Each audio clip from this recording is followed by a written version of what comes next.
देखिए, भारत के संविधान के खिलाफ का ये फैसला है।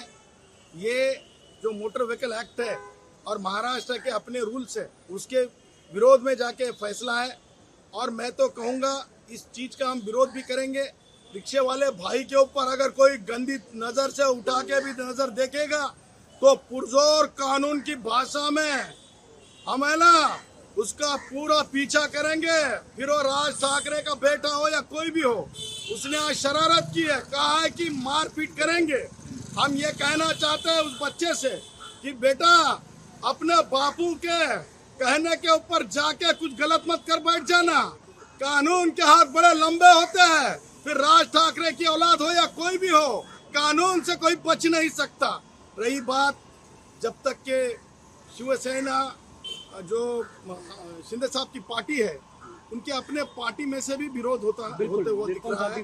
हाँ, संजू निरुपम जी जैसे शुद्ध चिंतक व्यक्ति है, एक यानी जो बहुत सोच समझ रखने वाले व्यक्ति है, उन्होंने भी कहा है कि ये गलत है। तो गलत ही है।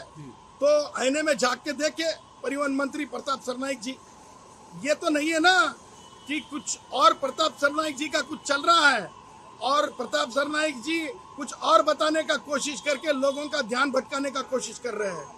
तो मुझे लग रहा है सरनाईक जी का कोई कारनामा दिखे नहीं, इसलिए सरनाईक जी ये सब भाषा का विवाद लाके खड़े किए हैं। लेकिन हम एक आपसे बताना चाहते हैं, देशवासियों को बताना चाहते हैं कि जिस तरह से कल सरनाईक जी ने कहा कि उन्होंने क्या लाया है, साहित्यिक को बुलाया है, साहित्यिक पंडितों को बुलाया है मराठी के विषय के।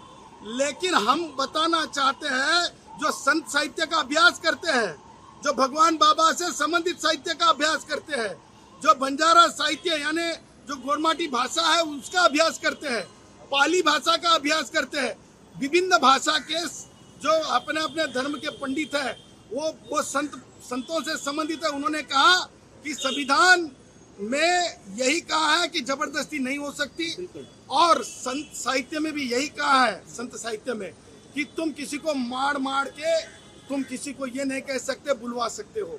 प्यार से भाषाएं सिखाई जाती है, धमका के अपनी राजकीय मनीषा पूरी करने के लिए किसी से बुलवाया नहीं जाता और सिखाया नहीं जाता। सिखाने की एक पद्धति है, पद्धति को छोड़ के ये बर्ताव है, ये उनकी सोच है। इस बात की हम निंदा भी करते हैं और राज्य सरकार से हम विनती करते हैं।